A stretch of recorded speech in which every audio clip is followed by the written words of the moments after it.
This is the Sun, a giant fireball that stretches 1,392,000 kilometers.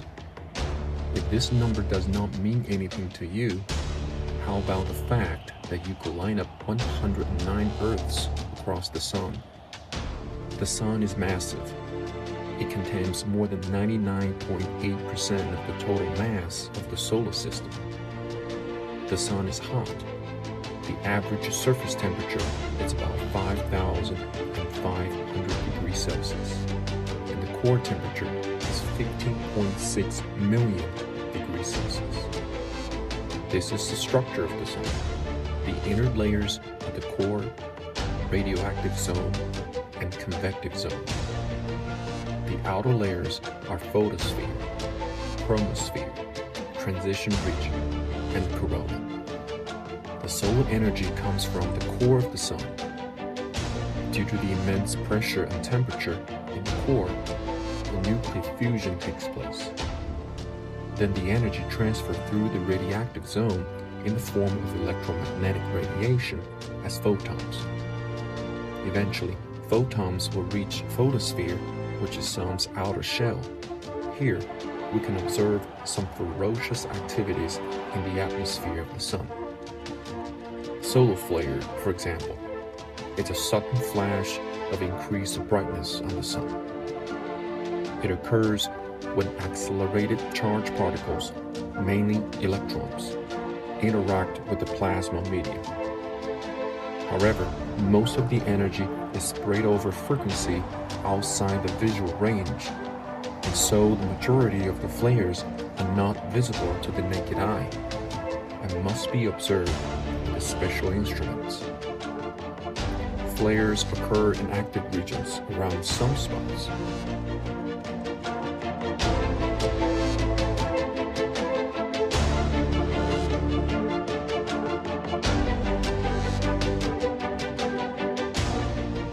The frequency of occurrence of the solar flares varies from several times per day when the Sun is particularly active to less than once every week when the Sun is dormant, following the 11-year cycle.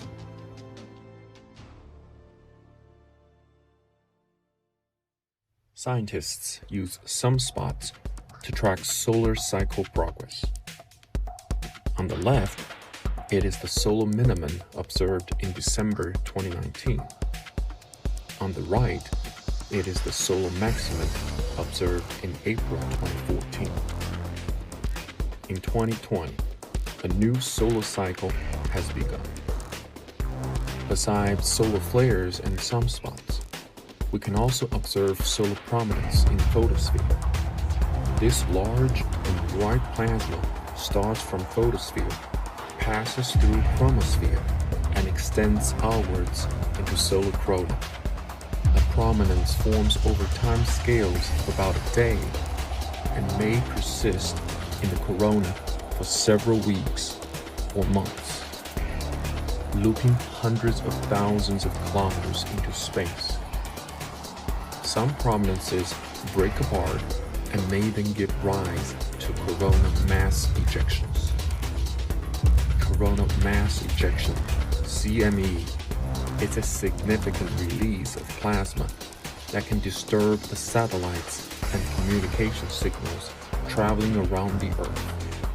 CMEs often follow solar flares and are normally present during a solar prominence eruption. The plasma is released into the solar wind, which is a stream of charged particles released from the upper atmosphere of the Sun, called corona. The Sun's corona extends millions of kilometers into outer space and is easily seen during a total solar eclipse. Billions of solar energetic particles travel through space by means of solar wind and eventually reach the Earth. Most particles are deflected by the Earth's magnetic field. However, some particles will enter the Earth from north and south poles. Due to the interaction between these particles and Earth's atmosphere, some energy is released producing northern lights, which is also known as aurora borealis, and southern lights, which is known as aurora australis. Understanding the sun's behavior is an important part of life in our solar system.